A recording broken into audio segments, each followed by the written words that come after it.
지난번 강좌 때 나온 얘기지만 지난번 우리가 사회복지사이자 사회복지 노동자 그리고 사회복지 노동조합 이른바 유니온에 대한 설명을 하셨습니다. 전국교직원 노동조합 이른바 교사도 노동자다라는 선언을 한 뒤에 약 2천여 명이 해직됐고 1600명이 거리를 방황했고 10년이 지나서 이른바 사회적인 시민권을 다시 획득하고 학교로 돌아갔습니다. 그때는 수많은 언론이 어찌 교사가 학생들을 가르치는 교사가 노동자냐라고 해서 그런 불법 부당해직 파견이 사회적으로 용인됐습니다.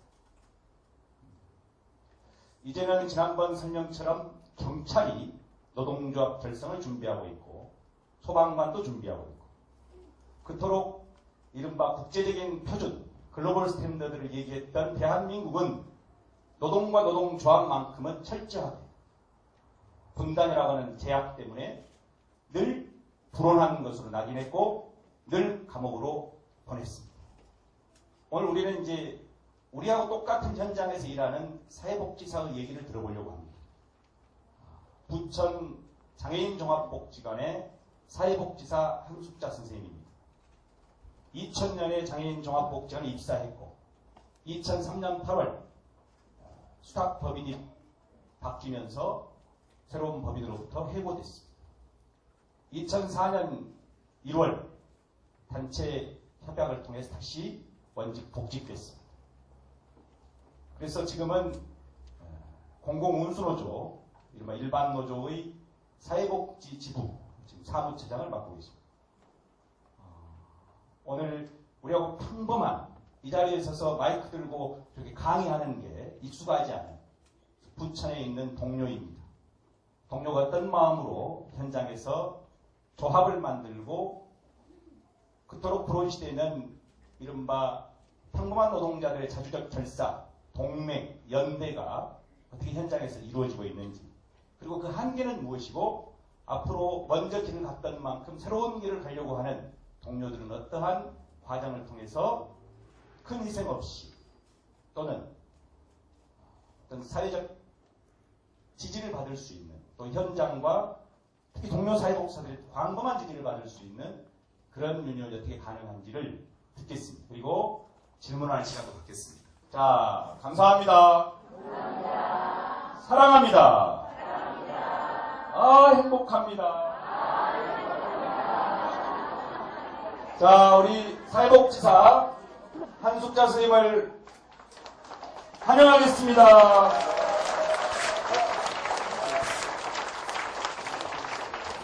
네, 다시 한번 인사드리겠습니다. 멀리 부천에서 왔습니다. 네, 저는 한숙자입니다. 반갑습니다. 어떻게 저도 중저음의 목소리에 해당이 되나요? 저 영상 보고 겁나 부담스러웠습니다. 앞에 영상에서 저렇게 웃기면서 대중을 집중을 시켜놨는데 그 다음에 제가 마이크를 받아서 과연 이걸 어떻게 해야 될까? 중간중간에 이해 안 되시고 졸리고 그러시면 스마트폰에 요즘 게임 많으시죠? 한 게임 정도 하시는 건 괜찮습니다. 그러나 제가 라식 수술을 해서 눈 시력이 1.5입니다. 예, 멀리서까지 보입니다.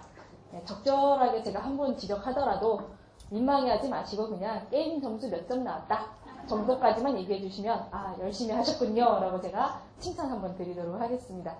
예, 저는 소개받은 대로 부천 장애인복지관에서 한번 해고를 경험을 했고요. 그리고 다시 복직을 경험을 했습니다. 드문 일이긴 합니다. 해고됐다가 복직됐다가 더군다나 사유가 노동조합 활동 때문이었습니다.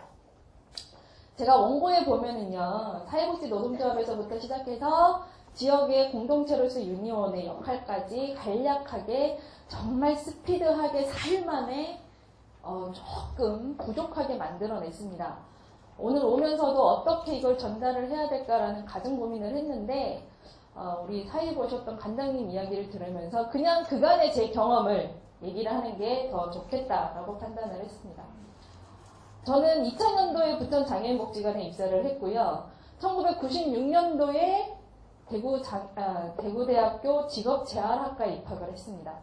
그 입학을 했을 때 저희 아버님이 저를 불러다 앉혀놓고 90년대 후반에 아시죠? 학생운동이 엄청난 대단한 저희 학교 선배님 한 분은 자기 생일날 분거되셔가지고 유치장에서 3일 있다 나오셨어요. 저희 아버지가 저한테 학생운동을 하는 건 좋다. 그런데 앞에도 나가지 말고 뒤에도 나가지 말고 딱 가운데만 있어라. 거기가 제일 안전하다. 라고 말씀해 주셨어요. 그럴 때 저는 그렇게 얘기했습니다. 내가 왜? 뭐 하러? 전 그 당시까지만 해도 사회 문제에 대해서 전혀 의식이 없었어요. 그냥 공부하고 대학교 졸업하고 내가 돈 벌면 되지 라는 생각밖에 없었어요. 그랬는데 붙여놔서 생각이 좀 바뀌었죠. 저희 부모님은 지금은 안 그러시지만 제가 조합활동 한다는 걸 알고 난 다음에 하셨던 말씀이 부천이 한 숟갈 말아먹었다. 이대로는 안 되겠다. 당장 때려치고 내려온나? 저 대구 사람이거든요. 한 3개월 싸웠어요. 부모님이랑. 못한다. 내려와라. 못한다. 내려와라. 그럴 정도로 노동조합 활동하는 거에 대해서 부정적 시각은 더 큽니다. 더구나 제가 경상도 사람이니까 더 하겠죠. 경상도의 보수주의는 엄청나기 때문입니다. 그러나 제가 부천에서 사회복지를 하고 노동조합 활동을 하게 된 거는 이대로는 안 되겠다라는 생각이었습니다. 저는 2000년에 입사해서 2001년에 퇴사를 하려고 했었어요. 근데 퇴사를 계획하고 있을 때 저희 기관에서 노동조합이 만들어졌습니다. 그러면서 한 분이 저한테 말씀하셨죠. 어차피 너 퇴사할 거잖아. 6개월만 도와줘. 그럴까요? 어차피 퇴사할 건데? 그러면서 6개월 도와줬다가 해고당하고 복직되고 지금까지 부천에서 생활을 하고 있습니다. 첫머리에 보시면 아시다시피 사회복지 노동조합의 시작이 좀 특이합니다. 일반 다른 노동조합들은 거의 다 자신들의 노동 조건에 대해서 그리고 초기 노동조합들의 태동을 보면 대부분 다 동일한 구호예요. 인간답게 살고 싶다. 직장에서 난 인간이다. 라는 구호 속에서 노동조합들이 만들어졌습니다. 그러나 사회복지는 이대로 이 기관이 운영되면 잘못돼. 이건 아니야. 바로 잡아야 되지 않겠어? 시설 종사자로서 이야기를 하고 싶은데 막힌단 말이에요. 얘기를 하면 이런 반응들이죠. 저 그때 1년 차였어요. 저 팀장님한테 열심히 욕 많이 얻어먹고 성장한 사람이거든요. 나중에는 저희 부천이 김포공항이 가까워서 비행기가 뜨고 나는 게 다 보여요. 나중에 잔소리 다 듣다가 나중에는 대한항공 떴다. 저거 제주도 가나? 이러면서 비행기 대수를 세서 3시간 동안 팀장님 무슨 말을 하든 말든 듣는 신용만 하고 그 정도로 엄청나게 혼나면서 일을 배웠는데 잘못된 거에 대해서 이야기를 하면 그게 수정 보완이 되거나 받아들여지지 않는 거예요. 네가 뭐를 아는데 이제 1년 차가 1년 차가 아무리 현장에 대해서 알지 못한다라고 하지만 기본적으로 생각하는 상식이라는 게 존재를 합니다. 그 상식마저도 차단이 되는 거예요. 여러분들도 그런 경험이 있으신지 잘 모르겠어요. 근데 제가 보기에는 99.9%는 그 경험들이 다 있으실 겁니다. 그게 사회니까요. 그걸 변화시켜내기 위한 어떤 활동들을 해야 되는데 나 혼자서는 아무리 얘기를 해도 벽돌에 계란 던지기밖에 안 되는 거예요. 벽돌이 안 깨지는 거예요. 그걸 할 수 있는 대체 수단이 뭘까? 라는 고민 속에서 처음에 등장했던 게 상조회의예요. 복지관의 직원들의 복리를 얘기를 하고 직원들의 다 친목을 도모하고 상조에서 그 역할들을 조금씩 했었습니다. 근데 막혔던 게 뭐였냐면 사회복지시설의 거의 7~80%가 여성이시죠. 2000년도 때에는 생리휴가라는 게 존재를 했습니다. 2007년까지 존재를 했죠. 상조에서 요구했던 게 뭐냐면 직원의 70%가 여성이니 근로기준법에 명시되어 있는 생리휴가를 주십시오. 우리 관장님 하시는 말씀. 상조회가 왜 그걸 요구하는데? 직원들을 대표해서 얘기하는 겁니다. 니네는 친목단체일 뿐이야. 왜 그걸 요구하는데? 묵살당했죠. 수용되지 않았죠. 받아들여지지 않았죠. 사실은 줄 수 있는 거예요. 근로기준법에 있는 거고 지자체에서 얘기를 한다라고 하면 법에 있으니까요 라고 얘기하면 지자체도 어떻게 할까? 니네 법 어겨 이렇게 얘기할 수는 없는 거잖아요. 근데도 그게 안 됐었어요. 그만큼 종사자들이 어떤 이야기를 전달을 하고 수정 보완할 수 있는 기회가 없었던 거예요. 사업에 대한 얘기는 할 수 있죠. 제가요, 밤을 새서라도요, 이 프로포즈를 당장 실현시키고요, 3천만 원 따오게, 그래, 열심히. 뒷받쳐주죠. 그러나, 이렇게 사업을 하면, 우리 기관을 이용하고 있는 이용자들한테 이런 문제가 발생을 하니, 하면 안 되지 않습니까? 라고 얘기했을 때, 일단 하고 봐. 그 다음에 얘기하자. 라는 기조가 많았어요. 답답하죠. 일하는 사람 입장에서 보면 눈에 보이는데, 그게 수용이 안 되니 답답하죠. 그런 것들이 쌓이다가 부천장애인복지관에서 노동조합이라는 게 생겼습니다. 그리고 6개월만 도와줘 이 말에 네 하고 저도 같이 했습니다. 그렇게 싸웠는데 사실 노동조합이 생기고 부천장애인복지관은 뭐 복지시설에서 많이들 알고 계시죠. 엄청난 싸움을 했다라는 것과 노동조합으로 인해서 법인이 바뀌었다라는 거는 좀 크게 이슈가 된 부분입니다. 그렇게 했었던 거는 노동조합이 만들어지고 난 다음에 여기 이제 기관장님들도 계시고 공무원 되시는 분들도 계시고 실무자들도 계시고 중간관리자도 계실 텐데요.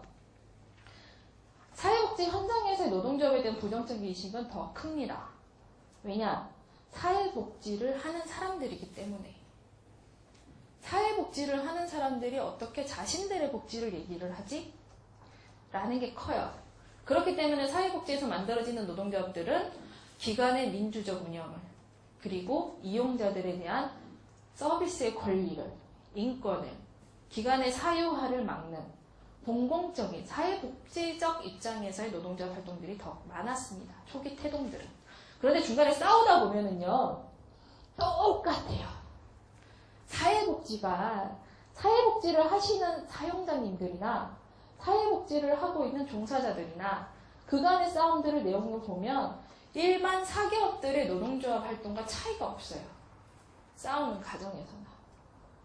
똑같구나. 표면은 사회복지기는 하지만 결국에는 내가 놓여있는 위치가 어디냐에 따라서 그 행태는 똑같구나라는 게 증명이 되는 거예요.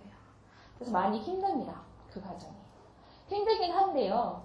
그 과정이 참 재밌는 것도 있어요. 여러분들은 사회복지가 진보라고 생각하세요? 보수라고 생각하세요? 진보라고 생각하는 사람 손 들어보세요. 보수라고 생각하는 사람. 그러시군요. 왜 진보라고 생각하세요? 누구 한번 얘기해 주실 수 있어요? 아까 간사님이 얘기해 주셨는데요. 질문에 대답해 주시는 분한테는 도서상품권을 드립니다. 문화상품권인가? 드리게 준비를 해놨대요. 전 준비를 못했는데. 그래서 너무 감사하게 쓰려고요. 그래서 지금 진보라고 생각하시는 분 중에 한번 대답 좀 해주시겠어요? 용기 있는 자가 칭찬이다. 분위기 좋다 그러지 않으셨어요? 원래 그래요. 질문을 던지면 혹시 내 말이 틀릴까 걱정이죠. 저 역시 피교육자 입장일 땐 그렇게 됩니다. 혹시 그러면 보수다라고 생각하시는 분들 중에서 대답할 수 있는 분? 네. 실제 저희들이 지금 하고 있는 업무 자체가 실제 중앙정부에서 국가에서 해야 되는 일이기 때문에 이것을 대신할 수밖에 없는 사회복지사들이 할 수 있기 때문에 이 자체의 업무 자체의 성격을 저희가 하고 있는 걸로 보면 보수도 가깝지 않습니다.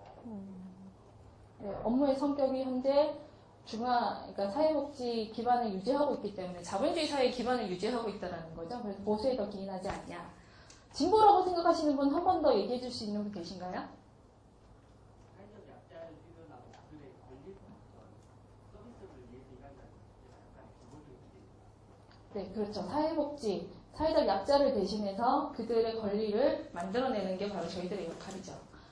제가 왜 이 질문을 했을까요? 어디에 답이 있을까요?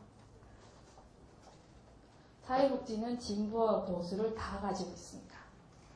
그러면 이 진보와 보수를 다 가지고 있는 사회복지를 여러분들은 진보로 가시겠어요? 아니면 보수로 가시겠어요? 그죠? 오늘 진보로 가시기 위해서 이 자리에 모이신 거죠? 그 길이, 진보로 가는 그 길이 결코 쉽지만은 않다라는 걸 오늘 한 번 더 말씀드리는 거예요. 그래서 기관에서부터 그 진보를 가져가기 위해서 노동조합이 만들어졌던 거였고 끊임없이 어떤 이야기들을 전달을 했던 거였고 그게 시작은 기관의 민주적인 운영부터 시작을 했지만 나중에는 전체를 아우르는 활동으로 이어질 수밖에 없다라는 게 제 오늘 이야기 기조예요. 저희는 제가 노동조합의 중심에 서게 됐던 계기는 저희가 그룹홈이 있었는데요. 제가 그룹홈 교사였습니다. 부천장애인 복지에서 가장 많은 파트를 이동한 사람이 전데요. 13년 근무하면서.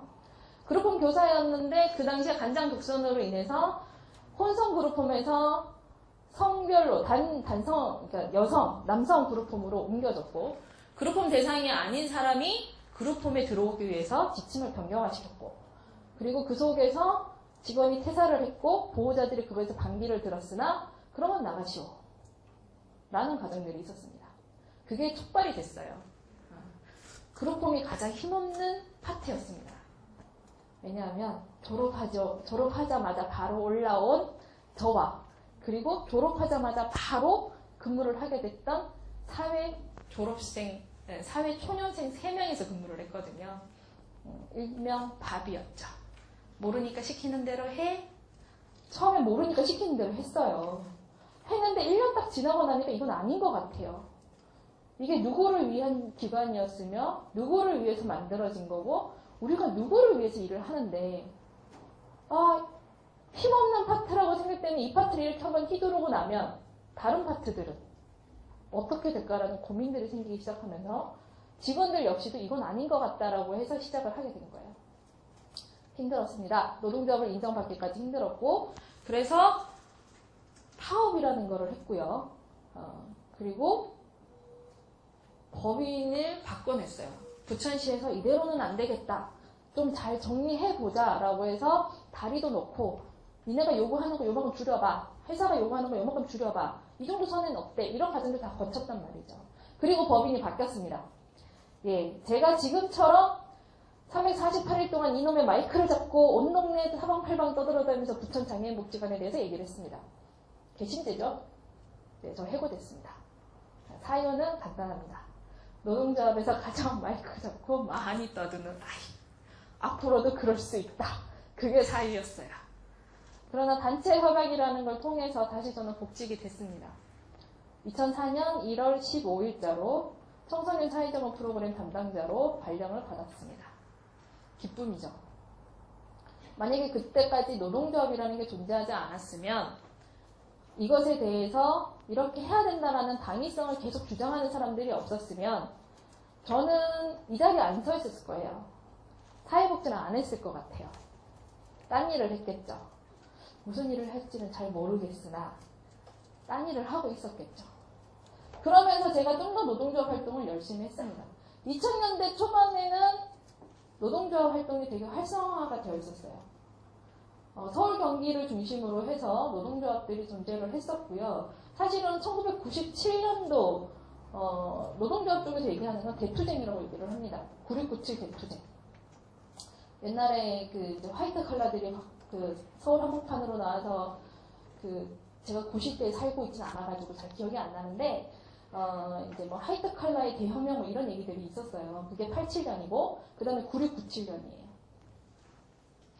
그때 이후로 사회복지기관에서도 노동조합들이 만들어지기 시작을 했어요. 이대로는 아니다. 사회복지가 좀 제대로 길을 가야 되지 않을까라고 해서 노동조합이 만들어졌다가 많이들 실패를 했습니다. 기관이랑 다이다이 붙어봤더니 여기 선에서 끝나는 거예요. 이 선에서 끝나니까 더 이게 확장이 돼야 되는데 예를 들어 부천장애인복지관의 그 페이퍼에 보시면 노동조건 변화 이런 것들이 존재를 합니다. 네, 저희가 정말 제가 이제 내년에 복직한 지 10년 되거든요. 2014년 1월이 지나면 10년 되거든요. 저 10일에 휴가가 발생을 합니다. 일종의 안식 휴가죠. 네, 그때 교섭할 때 이렇게 얘기했습니다. 신부님도 안식년 가시잖아요. 저희도 안식이 필요해요. 그러니까 주세요. 그래서 저희가 5년에 5일, 10년에 10일 받았어요. 그 당시에는 그게 뭐 커 이렇게 얘기를 했는데 지금 10년이 다가오는 이 마당에 제가 퇴사를 할까 말까 고민하다가 내년에 10일 휴가 생기는데 좀 버텨보자. 그러고 있어요 지금. 시베리아 가면 유럽이라도 한번 갔다 올 수 있는데 어디서 그런 게 나와요. 그 타기관에서도 그런 거 되게 부러워해요.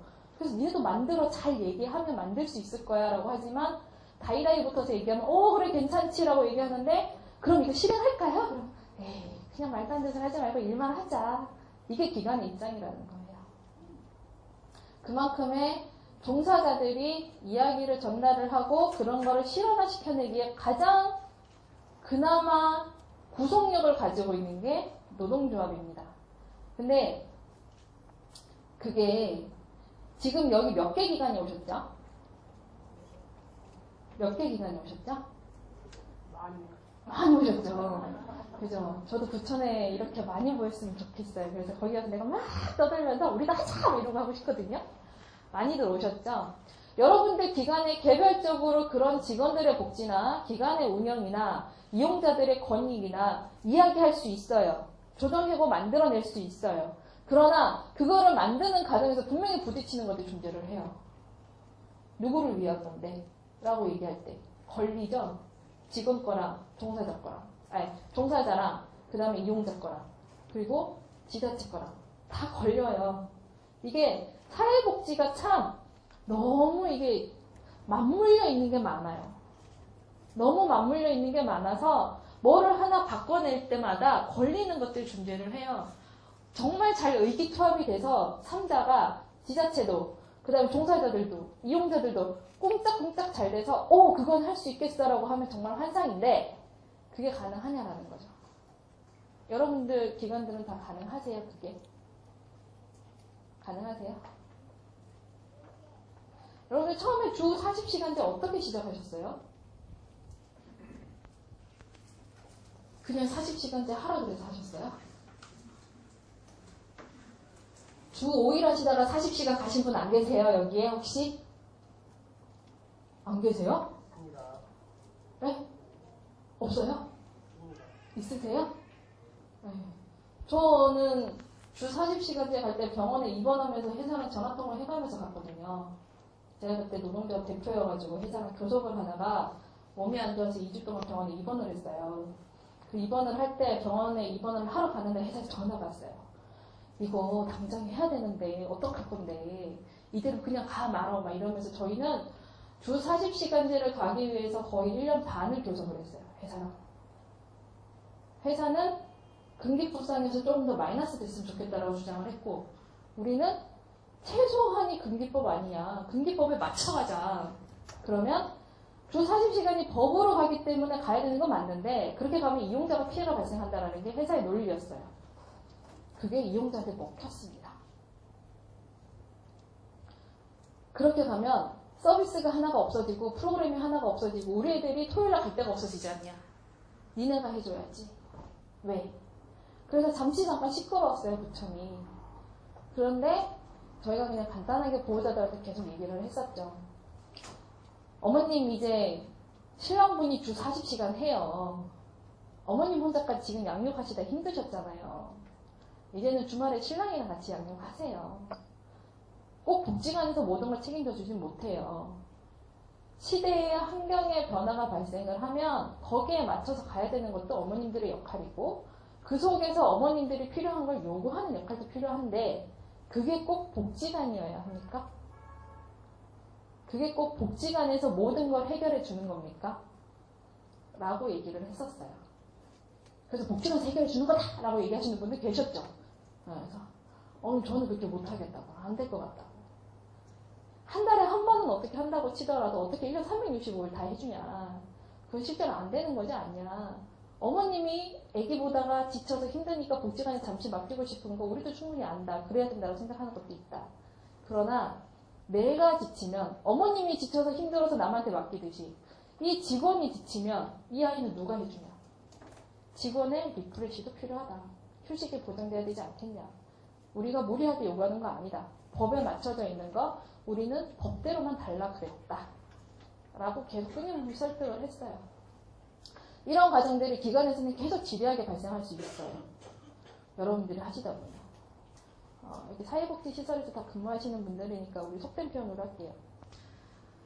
우리를 너무 힘들게 하시는 분들이 계시죠. 이용자분들 중에서. 저분은 도대체 왜 껌껌이 내 말이 틀린 말도 아니고 저 말은 정말 아닌 것 같은데 껌껌이 힘들게 하시는 분들 계시죠? 여기 강산, 저기 오는 길에 이제 간생한테 들었는데, 강산 노인, 여기 복지관에서는 예전에 이렇게 띵띵띵띵 거리시던 분들 이제는 자발적으로 스스로 활동할 수 있게끔 하셨다라고, 공동체 활동하시면서. 제가 그 기술을 좀 배워가야 될 것 같아요. 저 되게, 그 얘기 듣고요. 저 진짜 어떻게 그렇게 하실 수 있을까라는 의문이 들었거든요. 저희 기관에 바로 얼마 전에 한 분이 술을 거나하게 드시고 기관을 찾아오셨어요. 한 1시간 동안 기획실에 있는 직원이랑 이야기를 하시더라고요. 나중에 올라왔어요. 그 기획실 직원이 저랑 동갑내기거든요. 아휴, 10,000원 뜯겼어. 10,000원 뜯겼어? 10,000원 뜯겼어. 한 번만 오실 것 같아? 아니. 줄 때마다 줄 거야? 깊은 한숨만. 이게 바로 사회복지사들의 현실이에요. 왜냐면 그분들의 논리는 딱 하나예요. 나를 도와주는 게 너넨데. 내가 도와달라고 지금 손 내밀었는데 왜? 라고 한단 말이죠. 그러면 이 지점을 제가 얘기하는 이유는 뭐냐면 그럼 여러분들의 복지는 누가 얘기합니까? 여러분들의 복지는 누가 얘기를 하나요? 나 대신에 얘기해 줄 수 있는 사람. 우리 가만히 앉아만 있어도 누군가가 그래 니네 힘들지. 그래 니네 위해서 예산 한 2,000만원, 3,000만원, 2,300만 좀 안 되겠구나. 한 10억 떨어줄게. 누가 얘기할까요, 그렇게? 얘기할 사람 있어요? 지방 이용되면서 지자체별로 예산 구조가 달라지면서 예산이 줄어든 기관이 대다수죠. 근데요, 우리 그렇게 얘기합니다. 눈먼 돈 참 많다고. 눈먼 돈 참 많아요. 제가 6월 7일날 사회복지사 보수교육을 다녀왔습니다. 서울의 사회복지사협회 조금 진보적이라고 얘기를 해요. 거기에서 교육받았던 내용 중에 하나가 뭐냐면 사회복지사 사회운동을 해야 한다랍니다. 지금 오늘 이 자리에 오신 게 사실은 그 일 하나라고 보시면 될 것 같아요. 사회운동. 사회복지사협회에서는 노동조 만들어야 돼요 라고 얘기하지만 이런 교육을 하진 않으세요. 정말 여러분들은요. 행운이세요. 제가 2000년대에 이런 교육이 있었으면 전 해고 안 당했을 것 같아요. 힘들게 한 2,000만원 빚져가면서 싸우지 않았을 것 같아요. 그 2,000만원 빚이 아직까지 가고 있거든요. 힘들어 죽겠는데 이렇게 지역에서 사회복지사들이 사회복지 종사자들이 대동단결해야 된다라고 얘기하는 교육은 없어요. 지역을 중심으로 하는 거예요. 대의적으로는 얘기를 하죠. 하정환 선생님이 얘기했다면서요. 교수도 노동자 만들고 경찰도 노동자 만들고 소방원들도 노동자 만드는데 사회복지사가 뭐? 사회복지사의 위상이 그래요. 사회복지시설 종사자들의 위상이 그런 거예요. 개개인으로 참 괜찮습니다. 어디서 이렇게 희생과 봉사와 자기 헌신을 해가면서 10,000원 뜯겨도 한숨 한번 쓰고 끝나는 이런 개개인적으로 괜찮은 사람들이 없어요. 그렇게 개개인적으로 모여있는 사람들이 집단을 이루고 있는 거고요. 근데 거기에서 그치기 때문에 문제거든요. 거기에서만 그치니까. 사회복지 노동조합이 아까 말씀드린 기관의 운영, 민주적인 운영, 이용자들의 인권 보호, 서비스, 권익 보호 이런 내용들이죠. 이게 여러분들이 지금 기본적으로 하고 있는 운동들 아니세요? 지역복지 사업 아니세요? 맞죠? 노동조합이 사실은 지역복지 사업과 동일해요. 2010년일 거예요. 제가 기억하기로는. 사회보험 노동조합 아세요? 네, 국민건강보험 그쪽이죠. 사회보험 노동조합에서 1년인가 장기 투쟁을 했던 게 있어요. 그 투쟁 내용이 뭐냐면 우리도 해당되는 내용들이에요. 기초노령연금을 제 금액을 줍시다. 그죠? 노동조합이라고 하면 일단 기본적으로 나 이 상황에서 근무 못하겠으니까 우리 근무 환경 바꿔줘가 첫 번째인데 사회보험 노동자는 그때 단체 협약이 무효화됐어요. 단체 협약의 효력이 상실돼 버렸거든요. 근데 그 상황에서 우리 단체 협약 체결할게 라고 싸운 게 아니고 우리 어르신들 기초노령연금 제대로 챙겨주자라는 운동을 했어요. 노동조합에서. 네, 오늘 오던 길에 제가 포털에서 봤는데 저소득층 기초노령연금 20만원 폐지됐다고 합니다. 모르셨어요? 오는 길에 봤어요. 제가 어떤 거를 오늘 전달을 해야 될까 막 그러다가 박근혜 정부 들어오면서 기초노령연금 저소득층한테만 20만원 지급되던 거 폐지됐대요. 예산의 비율이 너무 크다라고 해서. 그거를 사실 여러분들은 현장에서 느낄 수 있는 사람들이죠. 그건 잘못됐다라고 얘기할 수 있는 사람들이죠. 근데 내가 다이다이 가서 국민건강보험공단 가지고 아니면 박근혜한테 가서 야 이씨 그거 아니잖아 라고 얘기할 수 있는 분 계세요? 있어요? 어떻게 돈도 없는 어르신들한테 20만원을 줘야지 줄 돈을 왜 깎아? 라고 얘기할 수 있는 분 계세요? 쇠고락창 자신 있으면 가면 되지. 그죠? 청와대 문 앞에도 못 가요. 그리고 신문고에도 못 올려요. 명박이 때 그 명박이 얘기 한번 잘못했다가 간 사람이 한둘이 아니잖아요. 그죠? 아닌가 보다. 아니에요? 아니에요?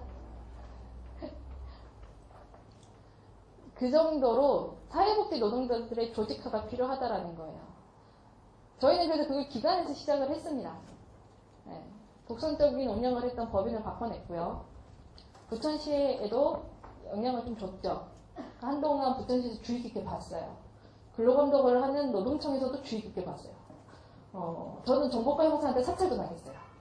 나중에 정보과 형사가 저한테 그러더라고요. 내가 경찰 소개시켜줄게. 왜? 그랬더니 그러면 좀 나을 것 같다면서. 내가 그랬죠. 내가 경찰을 교환시킬 거라고. 경찰 노조를 만들게 할 거라고 내가 그랬거든요. 그래서 정보과 형사가 그러지 말라고. 너 진짜 그럴 것 같으니까 하지 말라고. 저 한 3년 동안 정보과 형사랑 한 분기별에 한 번씩 만났어요. 저 찾아왔었거든요. 요즘 어떻게 지내요? 잘 지내요? 이러면서. 다이유서 뭐 왔어요? 이러면서. 이러는 중간에도 불쑥불쑥 왔었어요. 정보과 형사가. 그만큼 사회적으로 노동조합에 대한 것들이 탄압이 있었는데 지금은 안 그래요. 지금은 그렇게 할 수도 없고 하지도 않고. 왜냐하면 사회복지의 열악함들에 대해서 이제 사회적으로 많이 이슈가 됐기 때문에. 공무원들이 자살. 민간에서는 그래도 다들 꿋꿋하신 거예요. 힘든 상황에 놓여 있음에도 불구하고 내 목숨을 버리느니 내가 이 직장을 떠나지. 그죠? 자기 목숨 소중한 줄 알거든요. 그게 전 되게 존경스러워요. 현장에 있으신 분들이. 공무원분들 중에서도 강단 있게 끝까지 잘 버티시는 분들 계시고 아마 그런 분들이 계셔야 현장을 바꿔내지 않을까라는 생각을 합니다. 부천시에서 그랬던 부천장애부에서 그런 활동을 했습니다. 사회복지 지부에 지금 소속되어 있는 몇 개의 지부들도 비슷해요. 안양 관악 장애인복지관이 지금은 좀 힘듭니다. 안양시에서 너무 장난을 많이 쳤어요. 2년에 한 번 법인을 바꿉니다. 그리고 직원들을 2년에 한 번 재고용합니다. 그리고 법인 전입금을 1억 이상 요구를 합니다. 그리고 복지관에서 발생한 수입 있죠. 다른 거 아니고 우리가 치료하거나 이러면 치료비 받잖아요. 그거 자부담으로 들어가잖아요. 안양시에서 그거는 어차피 안양 시민의 세금을 낸 돈이기 때문에 연말에 정산해서 시로 귀속시켜라. 이런 지자체에서 일하시면 어떨 것 같아요? 미치겠죠. 정말 돌겠죠. 안양 관악에서 노동조합이 생겼던 이유는 수원교구에서 이중 위탁을 했어요. 수원교구에서 위탁을 받고 그걸 다시 수녀회한테 넘겼어요. 그러면서 그게 문제가 돼서 노동조합이 만들어졌고 그거를 바꿔냈어요. 상상도 못 해보셨어요? 이중 위탁이 있을 줄 몰랐어요? 이중 위탁 많아요. 네, 그걸 바꿔낸 게 노동조합이었어요. 그리고 서울 남부장애인복지관에서 노동조합이 있습니다. 거기는 사실은 노동조합이 발생된 계기였던 퇴직금의 문제였는데 뭐였냐면 그때 곰돌이 봉사단에서 복지관 운영하고 있었거든요. 예산을 너무 마음대로 쓴 거예요. 예산을 우리가 항목을 딱 정해놓잖아요. 그 예산에 맞춰서 돈이 지출이 돼야 되는데 일단 퇴직금은 적립을 안 해요. 근데 그 퇴직금이 어디 간지 몰라요. 서류상에 남아있는 게 없어. 그리고 분명히 우리가 신청한 예산은 이 예산인데 이게 어디로 샜는지 정확하지가 않아요. 근데 신기한 거는 총액은 맞아 떨어지는 거예요. 세부 내건 봤는데 이상한데. 그런 것들이 발생을 하면서 노동조합에서 투쟁을 했고 법인을 삼육재단으로 바꿔냈어요. 삼육재단에서 우리가 그럼 니네 퇴직금 문제를 해결해 줄게 이렇게 해서. 근데 지금도 퇴직금 없다고 지금 직원들한테 징징징징 거리고 있긴 하거든요. 어떻게 법인 또 바꿀 수는 없잖아요. 상생해야지 서로. 서로 잘 맞춰가면서 그렇게 하고 있어요. 그리고 적립회관. 적립회관은 장애인 자립생활센터 요즘 많이 아시죠? 장애인들 자립운동의 선두주자였습니다. 내병변 지체장애인들 중심으로 한 복지관이었는데요. 거기 관장이 이제 정년퇴직 할 때가 됐어요. 그러면 해주셔야지. 후배 양성을 위해서는. 이사회 간단하게 개최하셔가지고 정년을 늘리셨어요. 그래서 내가 또다시 관장이다 이렇게 된 거예요. 그러니 이게 말이 안 되죠. 정년퇴직할 시기가 지나셨는데 여전히 내가 관장하겠다라고 얘기를 하고 계시니. 그래서 그것 때문에 싸웠어요. 그건 아닙니다. 본인은 정년퇴직 하시는 게 맞으시고요. 이거는 절대 당신 개인의 소유물이 아닙니다. 내가 왜? 이렇게 된 거죠. 그래서 좀 힘들게 싸웠어요. 거기가. 지금은 이제 다들 뜻깊게 장애인 자립생활 운동을 하시겠다고 거기 직원분들 워낙 그 운동성 자체가 장애인들의 자립에 좀 많이 포커스가 맞춰져 있기 때문에 그걸 지원을 하시겠다라고 이제 이동을 하셨고요. 그리고 부천에 또 종합사회복지관 한 군데 있었고요. 충현복지관 등등이 많이 있었습니다. 물론 다 유지가 되고 있지는 않습니다. 그들의 필요에 의해서 만들어졌다가 그들이 판단 컨테 제대로 잘 유지되고 있다고 생각되면 정리를 하기도 하셨어요. 근데 삼정복지관 같은 경우는 정리했다가 다시 만들려고 했어요. 삼정은 법인이 바뀌고 난 다음에 직원의 50%가 계약직이었습니다. 계약기간 만료가 됐으니 해고하겠다라고 하셨죠. 그러면서 이제 노동조합을 만들려고 했는데 그거는 다시 한번 만들었던 경험이 있어서 그런지 다시 또 만들어지지는 못했어요. 자, 지금 이 시점을 얘기를 하는 거는 뭐냐면 한 번 만들기는 쉽습니다. 얼마나 잘 유지, 관리하고 활동하느냐가 매우 중요하다는 겁니다. 그거는 이제 여러분들이 좀 고민을 해보셔야 되는 부분이고요. 지금 아까 관장님께서 20분에 좀 쉬었으면 좋겠다라고 말씀 주셨거든요. 그래서 제가 그 페이지 보시면 페이지 여러분들 건가요? 부천장애인복지관의 노동조건 개선 사례 있죠. 이게 기관에 국한했을 때 가지고 올 수 있는 변화 중에 하나예요. 단적인 거죠. 그리고 가장 여러분들과 직접적인 것기도 해요. 제가 이거를요. 요때 되면 제가 다시 정리를 해봤어요. 그러면서 저도 스스로 놀랐어요. 이런 게 있었구나. 이런 걸 했구나. 라는 걸 다시 한번 놀랐거든요. 여러분들 5월 1일 날 메이데이 치세요? 어떻게 쉬게 되셨어요? 네? 이거는 얘기 좀 하신다. 웅성웅성 거리시는 거 보니까. 어떻게? 쉬라고 얘기가 나와서? 그래서? 단협? 여기 단협한 분도 있고. 또 다른 분은? 다른 기관은요? 네? 사회가 전체적으로 가시니까.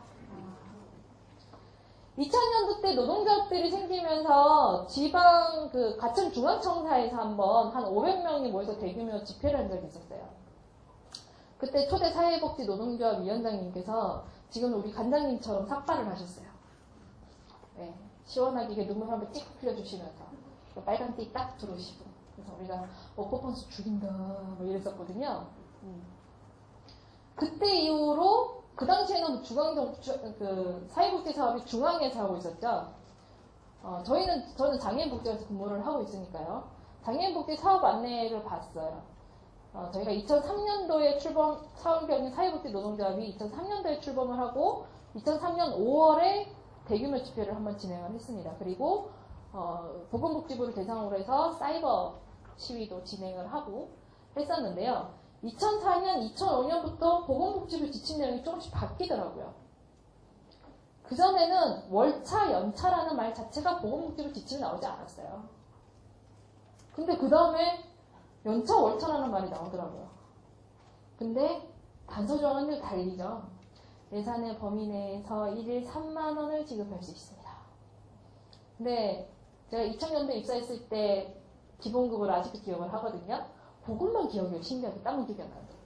50만 3,100원. 제가 2000년도 입사했을 때 4급 1호봉 기본급이었습니다. 그리고 제가 부천상경복지관은 월차라는 게 있었어요. 그래서 월차가 있구나 라고 했는데 그거를 월차 발생한 달에 써야지만 돼요. 안 쓰면 그 돈이 그 돈으로 지급을 했어요. 근데 나중에 이제 저희가 파업하고 막 싸우고 이러면서 근로감독관이랑 얘기하다 보니까 월차 수당을 너무 터무니없이 적게 지급을 받은 거예요. 제가 기억하기로 11,790원인가? 월차 수당을? 제가 하루 일당인 거예요, 그게. 제가 하루 일당이 11,790원인가 그런 거예요. 기억력 좋죠? 제가 아직도 그거는 싹 다 엑셀 작업해가지고 다 보고 있거든요. 그때는 제가 노동조합에 전혀 의식이 없었을 때는 월차라는 것도 챙겨주고 돈도 챙겨주고 어머 이렇게 고마운 일이 어디 있어. 근데 월차는 토요일만 썼어야 됐어요. 토요일에 4시간 근무합니다. 그것도 저는 감지덕지했어요. 아 그런가 보다. 근데 나중에 제가 근로기준법을 공부를 했더니요. 참 기가 막히네 이거. 월차는 12개가 발생할 수 있는데 그 12개를 쌓아놓고 제가 한 번에 12개를 써도 제재할 수 있는 방법이 없는 거예요. 그리고 월차는 토요일에만 쓰는 게 아니었어요. 내가 쓰고 싶을 때 쓰는 거고 내가 월차를 쓰겠다고 휴가 신청서를 내면 회사에서 못 써라고 말할 수 있는 게 아니었던 거예요. 모르셨어요, 여러분들은? 아셨어요? 제가 그때 신세계를 알았죠. 아, 역시 무지하면 손해보는 건 나구나. 내가 알아야지만 내 거를 챙기겠구나. 라는 걸 알았어요. 그래서 그때 그렇게 됐고요. 노동자를 했고 연차라는 거, 월차라는 걸 챙기기 시작을 했고 저희는 월차 수당을 지금 현행 주사집 시작한 지 바뀌면서 여러분들한테 휴가 사용 촉진을 쓰면 그리고 언제 몇 월 며칠까지 휴가를 써라라고 얘기를 해줬는데 못 쓰면 그 휴가는 돈으로 지급할 필요도 없고요. 휴가를 안 썼다라고 해서 뭐 하는 게 없어요. 여러분한테 돌아오는 건 아무것도 없어요. 종사자들한테. 물론 우리 관장님도 그 차이는 없습니다. 사실은. 그런 것들을 저희는 좀 방지하기 위해서 연간 5일에 대해서는 연차 미사용분에 대해서 통상임금 100% 지급을 하고 있습니다. 제가 13년 근무하니까 이게 좀 쏠쏠하더라고요. 얼마인지 궁금하시죠? 네. 제가 통상임금 100% 했더니 한 달에 그러니까 1일이 10만 원이더라고요. 그래서 연말에 50만 원 받아요. 쏠쏠하죠. 여러분들도 있잖아요. 지역 중심으로 기업하셔가지고 이런 것들을 잘 얘기를 하시면 받을 수 있는 거예요. 왜냐하면 사람은 조금 간사한 게 있어서 아무리 사회복지를 하고 타인의 복지를 위해서 활동하는 사람이지만 내 입속도 차려야지. 나도 밥 먹고 살려고 이거 하는 건데 내 먹고 살 수 있는 것도 만들어내긴 해야 되잖아요. 그런 것들을 할 수 있다라는 거를 하나의 예시로 들게요. 그리고 저는 여기 나와 있지는 않은데 경조휴가 있으시죠? 경조휴가 회사에서 규정에 맞춰서 이제 사용하시잖아요. 저희 역시도 경조휴가 존재합니다. 근데 거기에 하나 더 넣은 게 있어요. 보통 결혼식 가시거나 하시면 그냥 개인휴가 쓰시잖아요. 집안에 아니면 토요일, 일요일 저희 다 행사 있으니까 그리고 집안에 이제 바로 직계 있으면 하루 정도 휴가 더 내고 하시잖아요. 저는 그 단체 협약서를 만들었던 사람인데 우리 복지관에서 그거 못 챙긴 사람은 저 하나라고 얘기하더라고요. 제 동생이 2007년에 결혼을 했는데요. 한 달 지나서 제가 그 사실을 알았어요. 아, 우리 복지관에서 직계가 결혼을 하면 하루 휴가를 주는구나. 청첩장만 내밀면 휴가를 주는구나라는 사실을 동생 결혼하고 한 달 지나서 알았어요. 저희 복지관 모든 직원들이 다 찾아 먹었는데 인사팀장이 인사하시는 분이 얘기해 주더라고요. 너만 못 챙겨 먹었다. 그만큼 아는 사람이 챙겨 먹는 거 하고 그러니까 좀 노동조합 활동을 하면서 직원의 입장에서 필요한 것들을 한두 가지씩 챙기게 되더라고요. 근데 그게 매번 직원의 입장만 반영하게 되냐? 그렇진 또 않아요.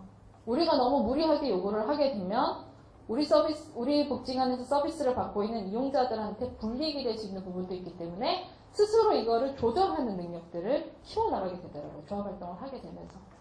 가끔은 욱 할 때도 있기는 하지만 그거는 다시 훅 하고 내려놓는 그런 과정들도 거치게 되는 거고요.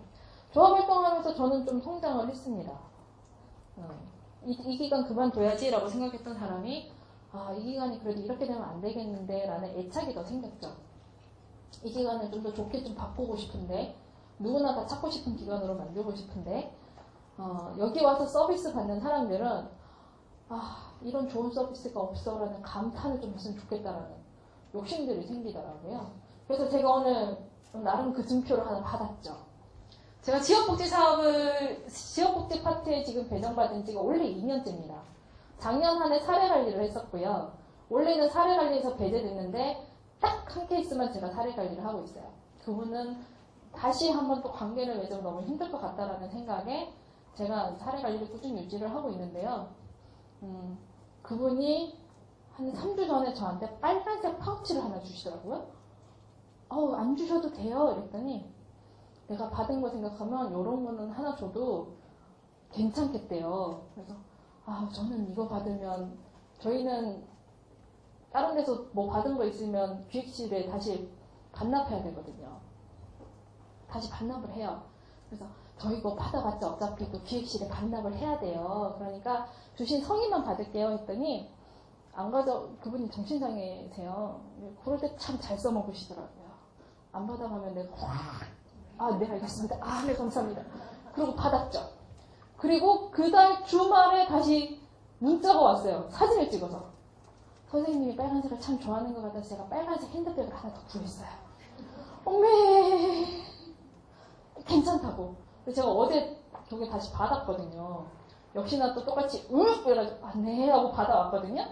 그래서 그거를 기간에다 반납을 했어요. 반납을 했는데 우리 사무국장님이 저를 어여쁘게 여기셨는지 두 개를 보시더니만 둘 중에 하나 가지고 싶은 거 있어? 그러는 거예요. 진짜요? 그랬더니 이러는 거예요. 그래서 왜요? 그랬더니 네가 얼마나 열심히 했으면 그 양반이 2개나 주겠어? 그것도 짧은 기간 안에. 그러니까 하나는 네가 가져. 감사합니다. 그러면서 받았죠. 저는 이제 일을 하면서 그런 마인드가 생기는 거예요.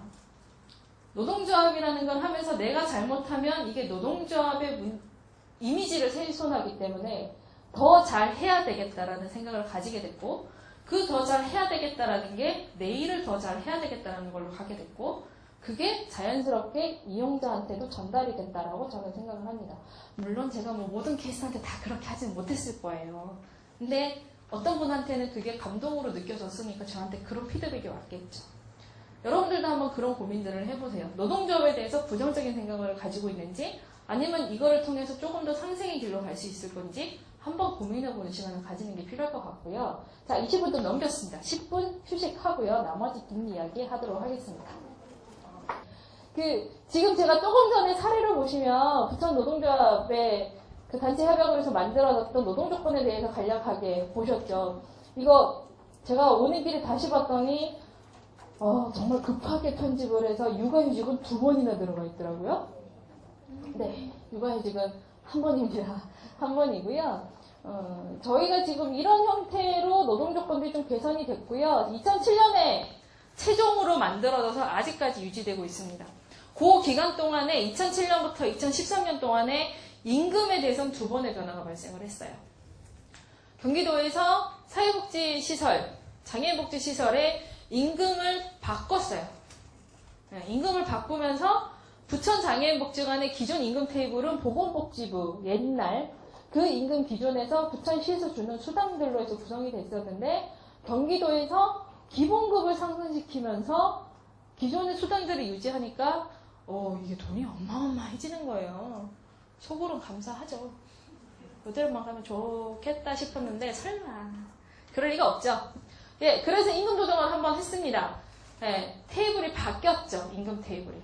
그리고 얼마 전에 경기도에서 또다시 임금을 한번 인상을 했습니다. 적게는 3.75부터 해서 많게는 16%까지 올랐다라고 해요. 제가 1350이잖아요. 그 테이블로 가면 제가 한 10%는 인상이 되더라고요. 그렇지만 질질질질 흘리다가 그래요 뭐 이래서 저희 그래서 다시 임금 조정을 했는데 우리 기관장님과 사무국장님께서 아주 넓은 아량으로 경기도에서 인상된 만큼 다 해줄 수는 없지만 3분의 1은 하자. 예, 그래서 한 달에 5,000원 올랐습니다. 씁쓸하죠. 한 달에 5천. 우리 직원들요 그래서 있잖아요. 경기도 인사본에 3분 1을 올려준대. 우와 했거든요. 애들이요. 선생님도 1,300원 올랐어요. 선생님도 5,000원 올랐어요. 나 5,000원. 내가 막 이랬거든요. 이거 있는 거예요. 이런 좌절들이. 그나마 간에서는 생각해준다고 우리한테 해줬는데, 거기에 3분의 1 했을 땐 처음에 솔깃했죠. 근데 실상 급여 테이블 받아보니까 이건 뭐 1,300원, 5,000원, 나 좀 많이 올랐네. 이런 친구 얼마? 6,000원이야. 이 정도 수준인 거예요, 사실은. 그러니까 이런 것들을 저희가 사실은 단체 협약이라는 걸 통해서 임금 교섭이라는 걸 통해서 이미 기관에서 임금을 확정을 지어놨단 말이에요. 법상으로, 노동법상으로 그게 우선이에요. 그거는 변경할 거면 노사 합의를 해야 돼요. 근데 사회복지시설은 장애인복지뿐만 아니라 모든 사회복지시설은 지자체에서 먼저 결정을 합니다. 그리고 인성분도 지자체에서 결정을 합니다. 내려줄게. 가져가. 왜 우리는 그걸 요구할 수 없을까요? 여러분들은 이걸 한 번이라도 요구해 봐야겠다라고 생각해 보신 적 있나요? 부처는 회사랑은 요구해봤어요. 기관이랑은. 관장님 모셔놓고, 저희 보건복지부 지침을 옛날에 3만원, 5만원 뭐 이렇게 교통비 CP 받았던 거 기억하는데, 그래서 2만원 더 주세요. 자부담 있잖아요. 1년 연말 계산해보니까 직원 70명 치더라도 얼마 안 되는데, 주쇼. 뭐 줘? 왜? 줘? 뭐? 왜? 이러다가 줄게. 이렇게 해서 받아냈죠.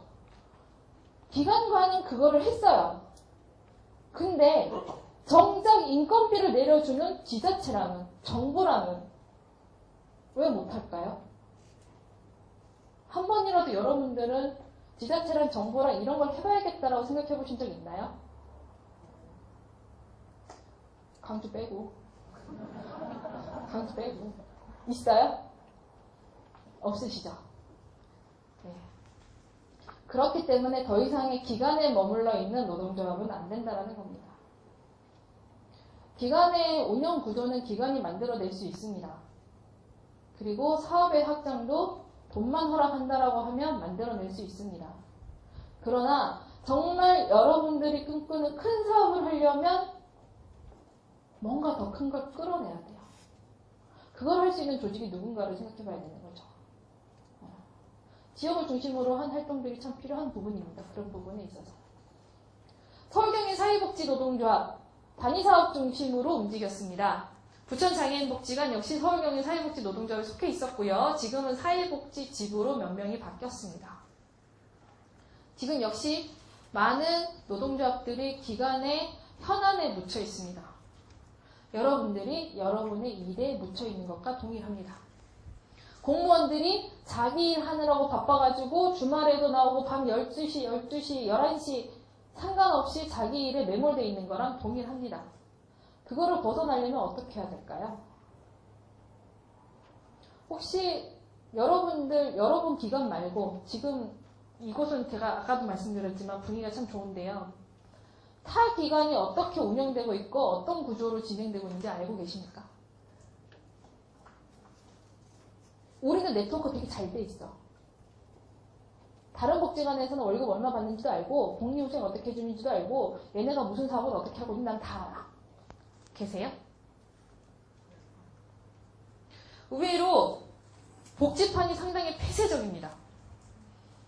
저희 기관 제 얼굴 침뱉게 할게요. 저희 기관 한때는 복지관의 양식조차 외부 유출이 안 됐어요. 별것도 아니에요 그냥. 성명, 일시, 내용, 회의 내용, 그 다음에 소견 이런 내용이에요. 실질은 틀밖에 없어요. 사실은 내용이 있는 게 아닌데 그 틀마저도 외부에 유출이 안 될 정도로 폐쇄적이었어요. 그러다가 어느 날부터인가 평가 지표에 보니까 얼마나 정보 교류를 하고 있냐라는 게 평가 지표에 나오기 시작했거든. 야 빨리 줘 빨리 줘 빨리 줘 빨리 줘 이러고 있단 말이에요. 이게 뭐 하는 짓이야. 사회복지가 그만큼 폐쇄적이에요. 그런 폐쇄적인 조직에서 여러분들이 원하는 요구사항들을 전달할 수 있겠냐고요.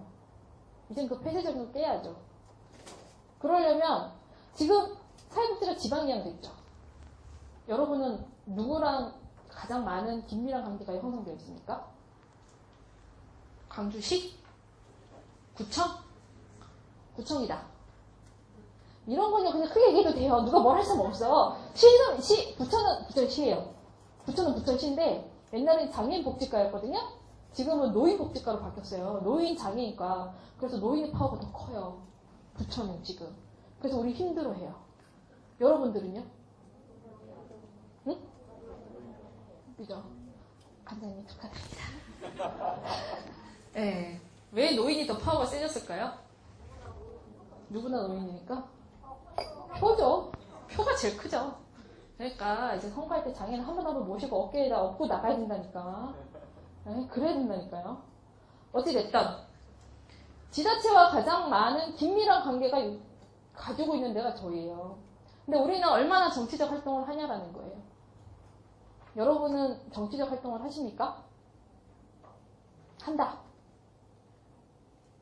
한다 혹시 당원이다 얘기하신 거 아니죠? 그죠? 당원 가지고 나 정치적 활동하고 있다 그러면 떼끼. 그건 말도 안 되고. 정치라는 게 뭐라고 생각하십니까? 정치라는 게. 생각해본 적 없다. 여러분들요, 일상생활이 정치예요. 모르세요? 여러분들이 제일 먼저 하는 정치는 뭐냐면 우리 엄마한테서 내가 젖을 어떻게든 빨리 먹어야지. 모르죠? 애기가 태어나면 젖 달라고, 밥 달라고. 그거부터가 정치예요. 정치라는 건 기본적으로 뭐냐면 나한테 필요한 걸 내가 누가 가장 먼저 빨리 가져가냐라는 거예요. 대한민국 사람들은 정치 되게 싫어합니다. 저 역시 정치 싫어했습니다. 정말 정치는 싫어했어요. 근데 어느 날부턴가 정치라는 걸 해야 될 필요가 있겠다라는 생각이 들더라고요. 기관에 머물러서 노동자 활동을 하다가 지역을 조금 확대해서 활동을 하다가 이게 힘이 없으니까 부딪히더라고요.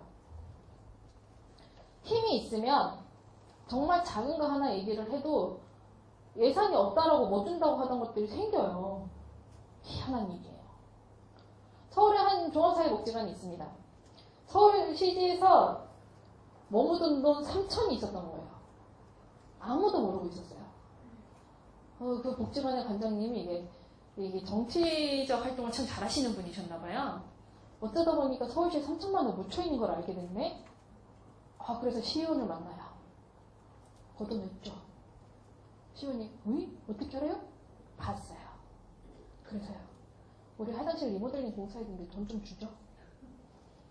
그 돈이 그러니까 보니까 시의회에서 빨리 처리해야 되는 돈이었던 거예요. 그래 잘됐다 줄게. 그렇게 된 거예요. 그게 정치예요. 여러분들 그게 생각 안 해봤죠? 정치하면 뭔가 의회에 들어가야 되고 뭔가 반듯하게 해가지고 정책을 얘기를 해야 되고 요구사항을 일목요연하게 정리해야 될 것 같고 살다 보니 그게 아니더라고요. 노동자 활동하다 보니 그게 아니더라고요. 일상이 정치다라는 걸 기억을 하셔야 돼요.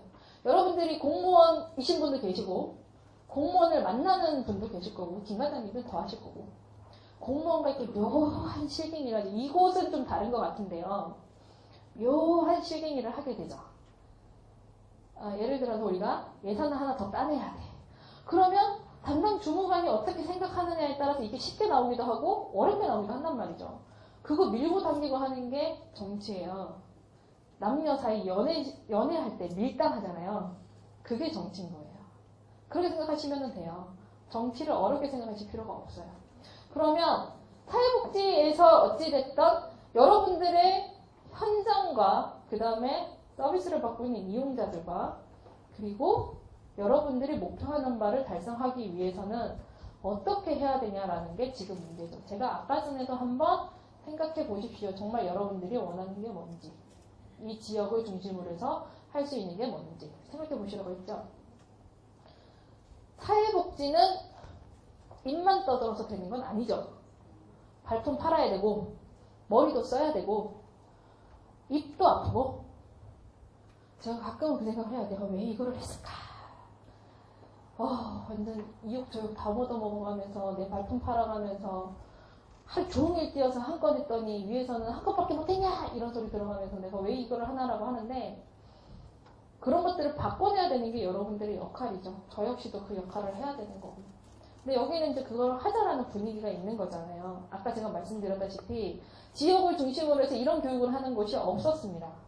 노동조합을 중심으로 노동조합 교육을 했는데 예, 노동조합이라는 것 때문에 기피를 했죠. 왠지 뭔가 이렇게 찍혀가지고 너 거기 갔냐? 왜? 라고 될까봐. 그럼 여기는 그런 분위기가 아니잖아요. 그거 아닌 것만 해도 얼마나 감사한 일인데요.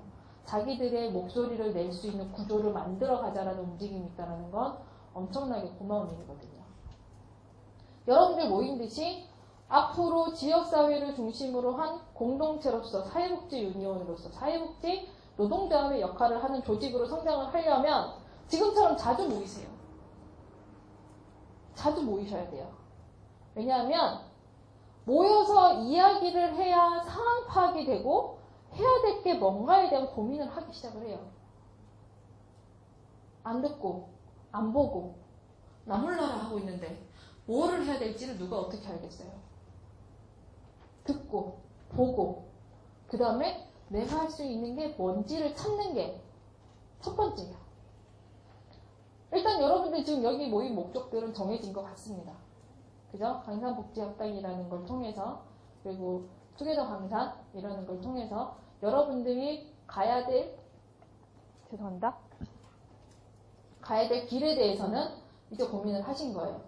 자, 모였으면 그 다음에 과정이 있죠. 모이고 난 다음에 뭘 해야 될까요? 응?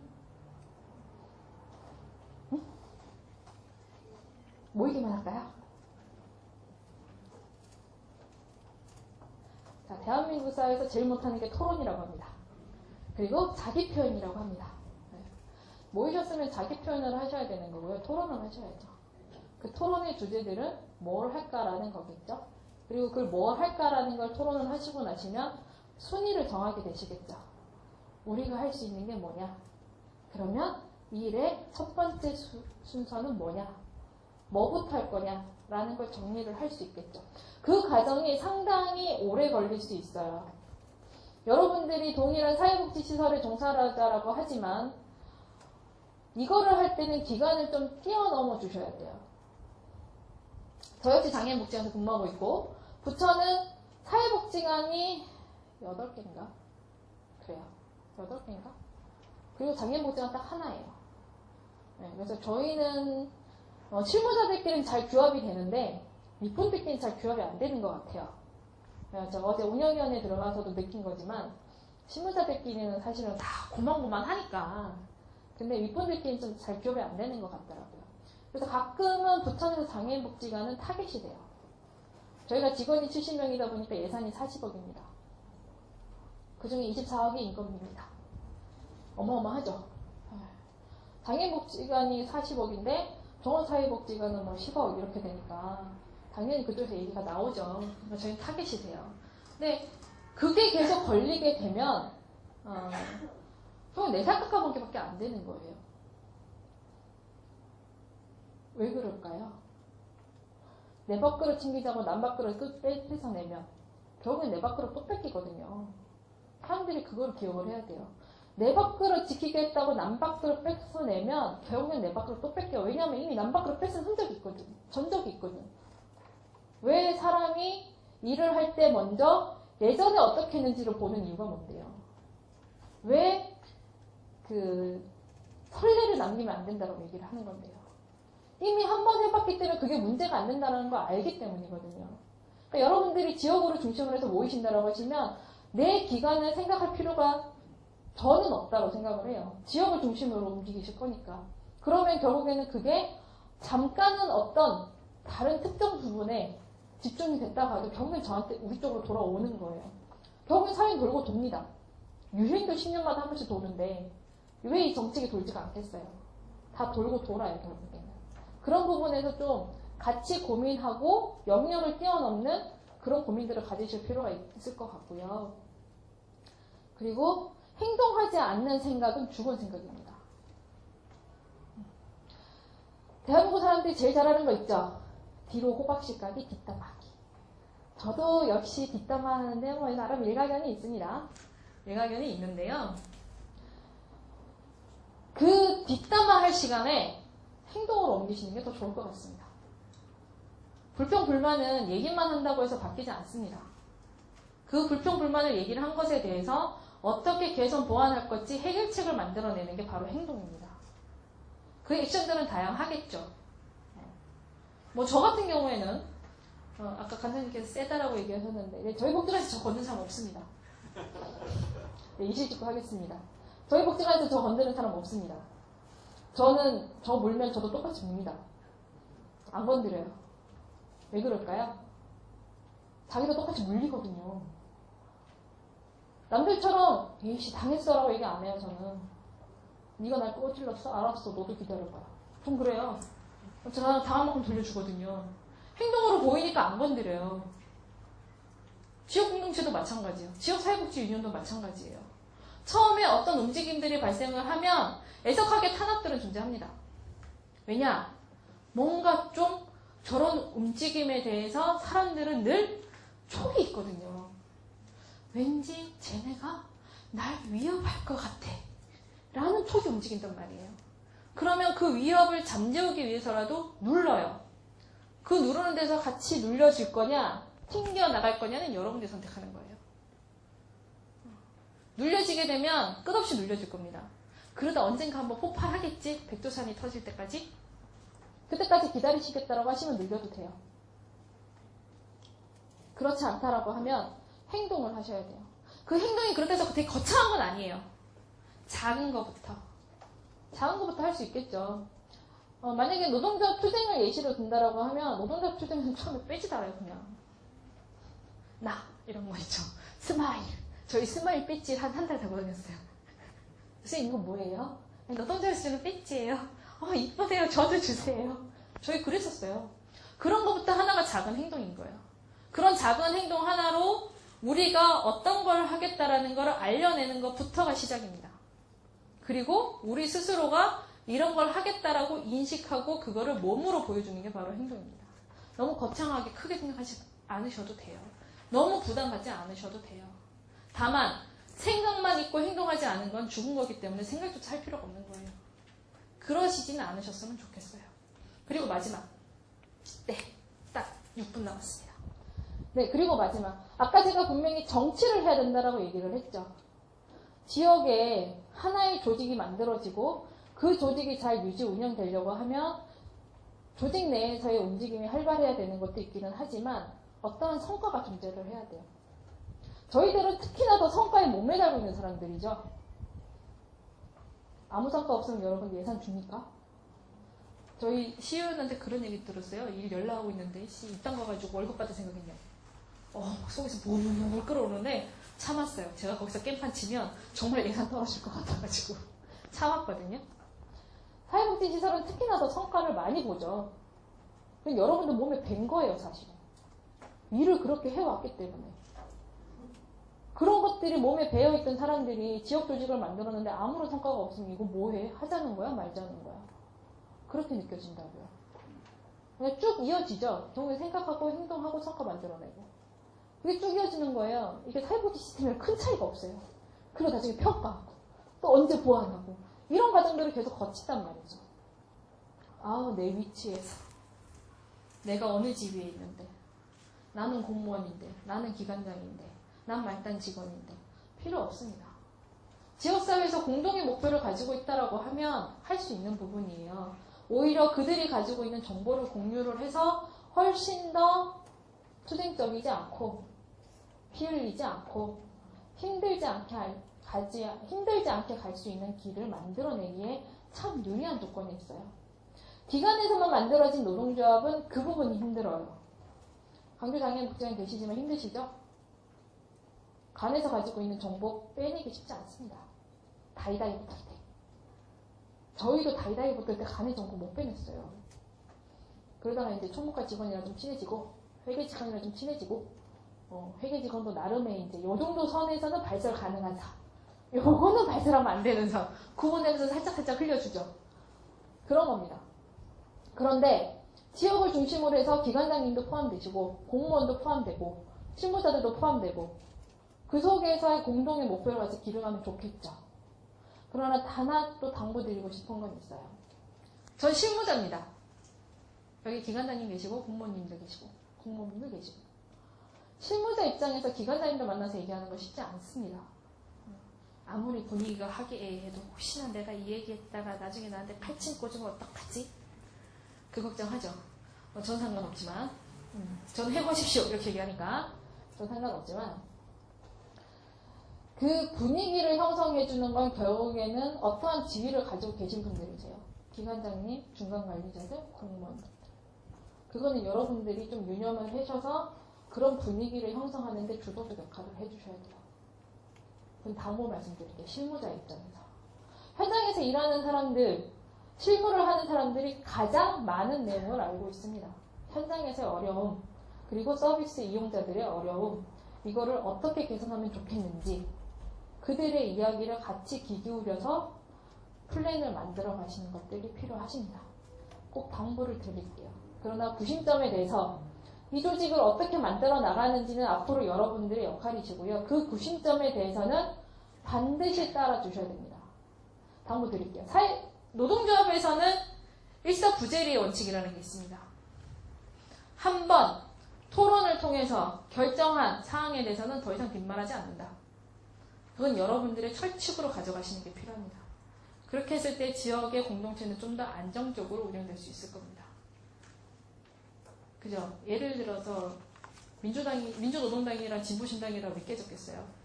일사부재리의 원칙이 적용이 안 됐기 때문에 깨졌겠죠? 그렇지 않기를 바랍니다. 네, 2분 일찍 마치도록 하겠습니다. 이상으로 지역사회복지공동체 사회복지위원 마치겠습니다.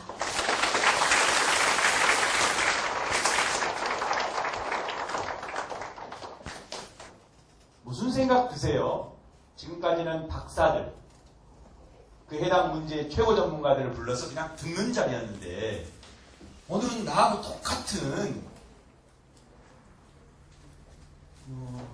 현장의 동료 사회복지사가 앞에 나와서 그도 부천에서 이 대처인 광역시까지 와가지고 부천 조그만하잖아요, 그죠?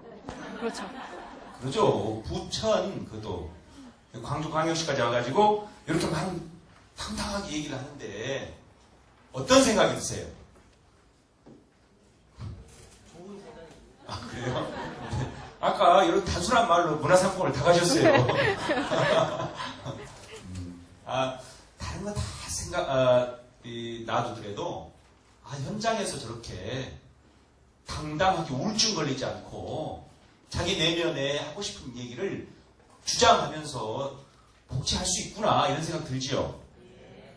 우리는 늘 이 착한 사람 그 컴플렉스에 끊임없이 뭔가 주장하면 구체적으로 헌신하거나 이렇게 하지 않으면 죄 짓는 것 같은 묘한 누구도 뭐라 하지 않는데 스스로 그 주술 안에 걸려서 늘 자기 목소리 못 냈잖아요. 맞죠? 전체 표정이 우리는 앞으로도 그럴 거야. 그 당당함이 좋잖아요. 그리고 벌써 2013년 오늘이면 오늘 저런 어떤 도모가 시작됐다면 아름답지 않을 건데 지금도 아름답지만 10년 전, 13년 전이네요 벌써 그러면? 네. 그런 거죠. 그러니까 역사는 멀리 보면 그때는 여러 가지 오해나 낙인이나 편견이 있지만 이렇게 지나고 보니까 우리는 이렇게 공식적으로 사회복지 유니온을 얘기하게 되는 저는 우리 한숙자 선생님, 우리 사회복지사이자 사회복지사 동지자 동료인 이런 유니온의 선배들이 그런 길을 개척해왔고 우리가 자연스럽게 이런 말씀을 나눌 수 있도록 기회를 열어줬다고 생각합니다. 큰 박수 한번 다시 보내주십시오. 이쪽으로 나오십시오. 읽어요? 우리 국장님 읽어줘요? 저 읽을까요? 네. 요거 좀 한영희 교수님 소개. 예. 이렇게 오셔요. 지역사회복지협의체에서 드리는 요청장입니다. 부천시 장애인종합복지관 사회복지사 한숙자 귀하를 2013년 제3기 광산복지학당 행동하는 복지의 길 강사로서 사람 사는 세상 더 좋은 복지 광산을 위한 광산구 지역사회복지협의체 자문위원으로 위촉합니다. 2013년 6월 27일 광산구 지역사회복지협의체 공동위원장 한영현 대도.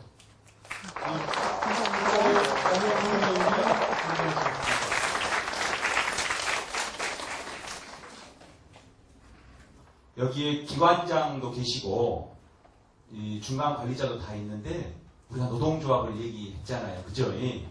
그러죠? 저는 들을 때 좀 불편한 것도 있었어요. 현장에 좀 불편하겠다. 문 열고 와서 해고 막 이러면 불편하겠다. 이런 것도 있었지만 하여튼 그것을 지역 노조로 또 우리 사회복지 이 산별로 하여튼 광주에서 이런 흐름들이 잘 조직돼서 전국적으로 큰 흐름으로 나타났으면 좋겠다. 우리 다음에 더 나아가서는 제가 지난번에 말씀드렸나요? 노년 유니원 준비한다고요? 네, 이미 광산 노인복지관 어르신들하고 합의를 봤습니다. 어르신들한테 설명드렸습니다. 노년 유니원을 만들면 휴대폰 기본료가 3,000원입니다. 65세 이상만. 그것을 다 통계를 냈어요. 통계를 다 냈더니 65세 이상 어르신들은 휴대폰을 주로 많이 씁니까? 받습니까? 받아요. 받는데 기본요금은 누구랑 똑같이 냅니까? 똑같이 내잖아요. 그래서 전국의 65세 이상의 휴대폰 가입자의 평균 사용량과 기본료를 다 해가 통계를 내봤더니 전체 65세 이상은 무조건 얼마를 쓰든 간에 3,000원만 내면 전체 65세 이상이 3,000원도 평등하게 현재로 다 쓸 수 있답니다. 부당한 착취를 어디가 해가고 있어요?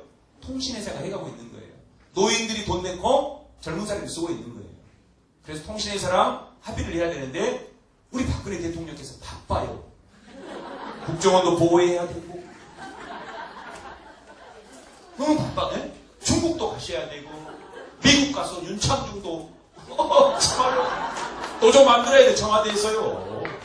정말 청와대 전체 비서관과 그런 행정관들은 정말 수치잖아요. 전 국민의 수치이기도 하지만 바쁘셔서 그런 문제를 누가 해결해줘야 돼요? 아니 우리는 지금 사회복지사 유니언도 못 만들어가지고 우리는 못해요. 우리는 알아야도 우리가 지금 금호타이어나 기아자동차 가서 정말 먼저 노동자를 하셨던 분들한테 무릎 꿇고 배워야 돼요. 1인당 10만원씩 내가면서.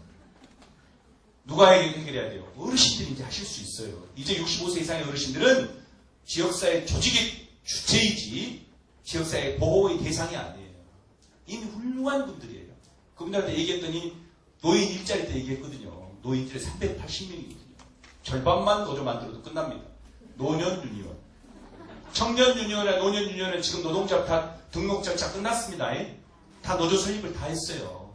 광주에서 광산구를 중심으로 타구 4개국까지 포함해서 약 200명 정도의 노년 유니원이 올해 안에 반드시 발족할 겁니다. 저는 되든 안 되든 희망부터 선포하고 안 되면 다 내년에 하면 됩니다.